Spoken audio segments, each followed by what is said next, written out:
Hi, boys and girls. It's Mrs. Miller here today. We are going to start our writing lesson today. And today you will be doing some writing. So you will need your paper, your writing paper, and you will need a pencil. So here we go. Narrators. We have been working very hard on our narrative stories. We know that narrative stories have to have a character, and we use words like I and me and my in those. We know that a story has to be a real life event, like something that really happened to us. And we know that a story really needs to have a beginning, a middle, and an end, because if there's no beginning and no middle and no end, then our story doesn't really make much sense. So today we're going to be working on some words to transition into what happened first and what happened next, and maybe even what happened last. So there are some words that we're going to be able to use in those stories. So we did talk about a hook, like how to get readers hooked. We talked about feelings, how to end our story. And so today we're going to be talking about some words that begin our story, what we could use at the beginning, what we could use in the middle, and what we could use at the end. Okay. So these are some words. So at the beginning, we could use first. Right? That's pretty easy. One day or one time. Those could start our story. In the middle, we could use next or then, or even the word but. That's a sight word. Or at the end, we could use last or finally or to end.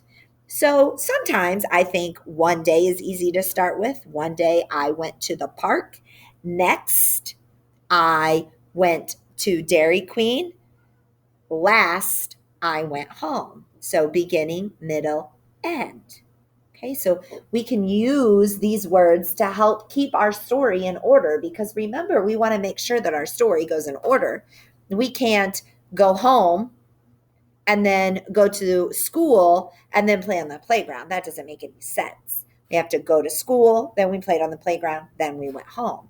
So we have to make sure that we're thinking about the order of our story, what happens in the beginning, what happens in the middle, what happens at the end.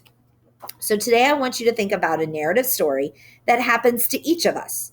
Think about our day, our school day. We wake up, right? And then what do we do next?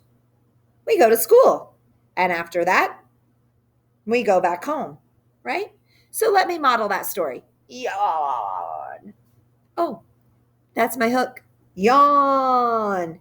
It's time to wake up. Next, I go to school. Then I come home. Last, I go to sleep. It was a fun day. So I used a hook.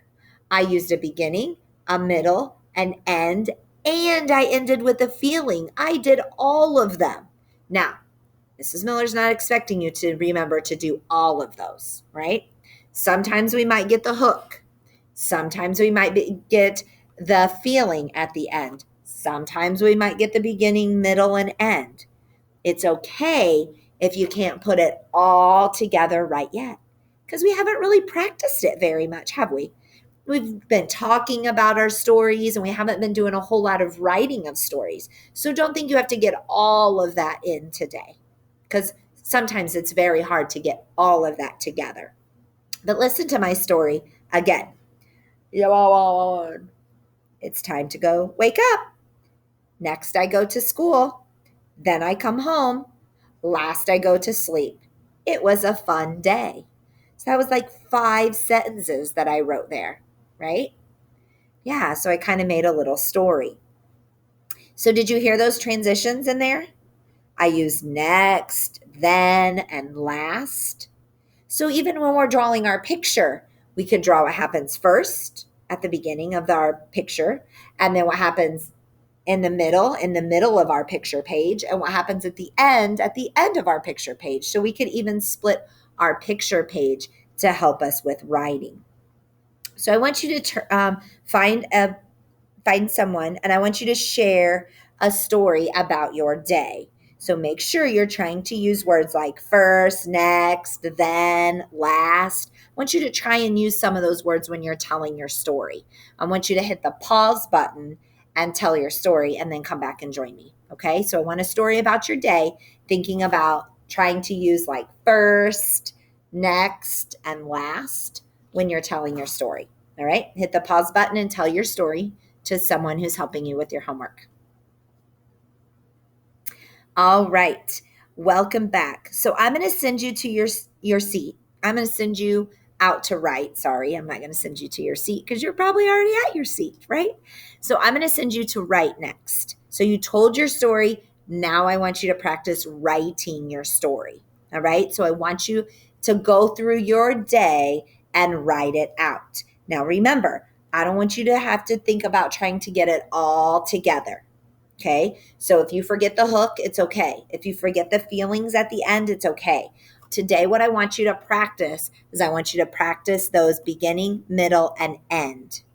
So you could say, first, I wake up. Next, I go to school.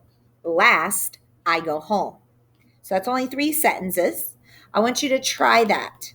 I want you to try and get those 3 sentences done talking about your day. You might say, first, I wake up. Then, I watch my videos. Last, I go to bed, right? Because you don't go to school per se. You don't leave your house and go to school. So yours might be different. You might say, first, I wake up. Next, I do my schoolwork. Last, I get to play outside. Okay, so you might think about what you get to do. So I want you to practice those today and make sure that you are writing the sentences yourself, tapping out the words.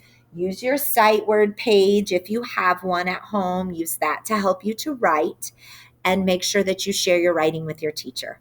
I just want you to do the best job you can do. It doesn't have to be perfect, but I want you to try and do some writing of a story today using like first, next, and last. All right? All right. Enjoy your writing day. Bye-bye.